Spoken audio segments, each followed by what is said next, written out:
Hello viewers, welcome back to my channel. আজকে আমি চিংড়ি মাছের ভাপা কিংবা চিংড়ি মাছের মালাইকারি কোনোটাই কিন্তু শেয়ার করব না। আজকে করব দুর্দান্ত স্বাদের একটা নারকেল কুচি দিয়ে চিংড়ি মাছের ঝোল। গরম গরম ভাতে কিন্তু আর কিছুই লাগে না যদি এমন একটা রেসিপি হয়। আমার মায়ের ছোঁয়া কুকিং চ্যানেলে আপনাদের সবাইকে স্বাগত। আশা করি আপনারা খুব ভালো আছেন, আমিও ভালো আছি। আমি মিলি মজুমদার আবারও হাজির হয়ে গেছি নতুন একটি রেসিপি নিয়ে। চলুন ঝটপট রান্নাঘরে চলে যাই। 500 গ্রাম চিংড়ি মাছ পরিষ্কার করে ধুয়ে বেছে নিয়েছি। মাঝারি সাইজের চিংড়ি মাছ নিয়েছি। আর দেখুন, লেজের দিক আর মাথার দিকের খোসাটা ছাড়িয়ে নিয়েছি, মাঝখানের খোসা রেখে নিয়েছি। এর থেকে বড় কিংবা এর থেকে ছোট যে কোনো সাইজের চিংড়ি নিয়ে কিন্তু রেসিপিটা করা যেতে পারে, তাতেও কিন্তু খেতে ভালো হয়। নিয়েছি একটা বড় সাইজের নারকেল, হাফ মালা আমি এরকম চৌকো চৌকো ডুমো ডুমো করে কেটে নিয়েছি। আর নিয়েছি পেঁয়াজ, রসুন, আদা আর টমেটো পিউরি, পেঁয়াজের পেস্ট, রসুন আদার পেস্ট। আর ছোট গ্লাসের 1 গ্লাস আমি দুধ নিয়েছি। এখানে নারকেলের দুধ, আপনারা চাইলে যে কোনো দুধ ইউজ করতে পারেন। আর তার আগে রান্নাটা শুরু করার আগে একটা ভাজা মশলা করে নিচ্ছি। দেখুন, এখানে চা চামচে 2 চামচ জিরে, গোটা জিরে আর দারচিনি আর এলাচ কিছুটা নিয়ে একটু শুকনো খোলায় ভেজে নিলাম। এবার মিক্সিতে এটা গুঁড়িয়ে নেব। এই ভাজা মশলাটা কিন্তু এই রান্নার জন্য একদম মাস্ট।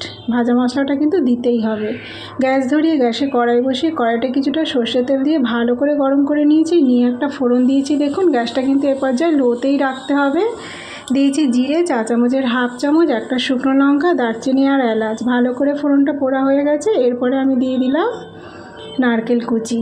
দিয়ে নারকেলটা কিন্তু খুব সুন্দর করে ভেজে নিতে হবে। ডিপ ফ্রাই করব মিডিয়ামে রেখে গ্যাসটা। নারকেলটা যত সুন্দর ভাজা হবে আর তরকারিটাও কিন্তু তত ভালো খেতে হবে। নারকেল ভাজার উপর নির্ভর করছে তরকারিটার স্বাদ, তাই খুব সুন্দর করে নারকেলটা ভেজে নিতে হবে। কিছুক্ষণ নাড়াচাড়া করতে করতে নারকেলটা ভাজা হয়ে গেছে। দেখুন, যারা এই মুহূর্তে আমার ভিডিওটা দেখছেন একটা লাইক করে ভিডিওটা কন্টিনিউ করুন। আপনাদের একটা লাইক পরবর্তী ভিডিও বানাতে আমাকে অনেকটা উৎসাহ দেয়। প্লিজ পুরো ভিডিওটাই আমার সাথে থাকবেন। এবারে কেটে বেছে রাখা চিংড়ি মাছটা দিয়ে দিলাম। চিংড়ি মাছটা দিয়ে ভালো করে নাড়াচাড়া করে নিতে হবে। এই পর্যায়ে কোনো লবণ দেব না। লবণ দিলে কিন্তু জল কেটে যাবে, খেতে কিন্তু ভালো হবে না, চিংড়িটা ভালো ভাজা যাবে না।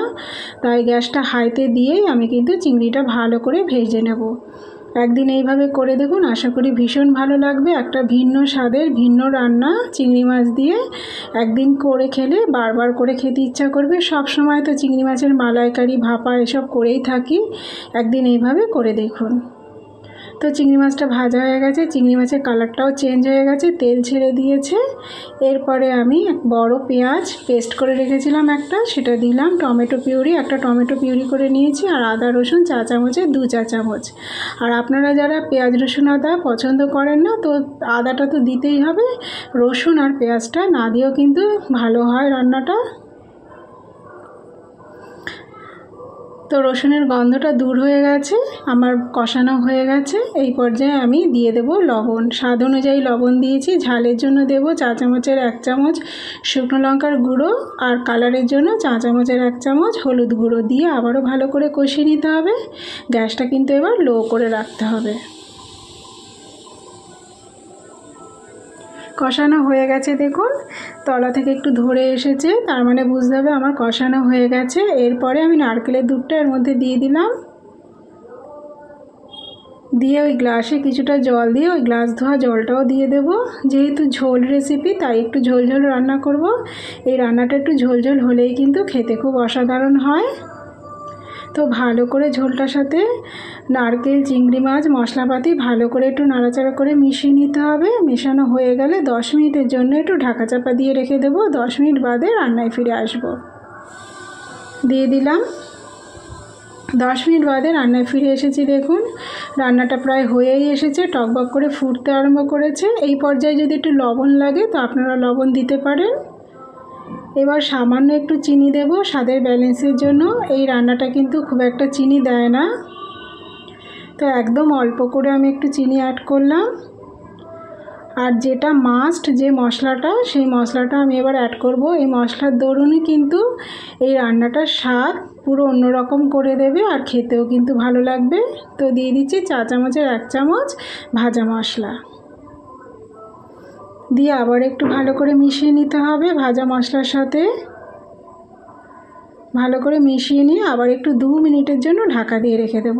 তারপরেই আমার একদম রান্নাটা কমপ্লিট হয়ে যাবে।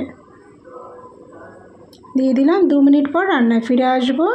হয়ে গেছে 2 মিনিট, দেখুন কত সুন্দর আমার রান্নাটা মজে গেছে, একদম রেডি হয়ে গেছে গরম গরম ভাতে পরিবেশনের জন্য। আমি একটু স্ট্যান্ডিং টাইমে 5 মিনিট রেখে দেবো গ্যাসটা অফ করে, তারপরেই পরিবেশন করে দেবো। একদিন এইভাবে করে দেখুন, আপনাদের ভীষণ ভালো লাগবে। তো গ্যাসটা অফ করে দিয়েছি, স্ট্যান্ডিং টাইমে 5 মিনিট রেখে দেবো। তো বন্ধুরা দেখুন, দেখতে যত সুন্দর খেতেও কিন্তু অত সুন্দর হয়। আর এই নারকেলের কুচিটা যদি গরম গরম ভাতের সাথে মেখে যখন গালে পড়ে তখন কিন্তু অসাধারণ লাগে নারকেলটা খেতে। তো বন্ধুরা একদিন এভাবে করে দেখুন, আর আপনাদের মূল্যবান মতামতটি আমার কমেন্ট বক্সে জানাবেন। আমার রান্নাটা যদি ফেসবুক পেজ থেকে দেখে থাকেন পেজটা ফলো করবেন, ইউটিউব থেকে দেখে থাকলে চ্যানেলটা সাবস্ক্রাইব করে দেবেন, আর পাশে থাকা বেল আইকনটি প্রেস করে দেবেন, তাহলে আমার আপলোড হওয়া নতুন ভিডিওর নোটিফিকেশান সবার আগে আপনাদের কাছে পৌঁছে যাবে। সুস্থ থাকবেন, ভালো থাকবেন। আজ এই পর্যন্তই। Thanks for watching my video.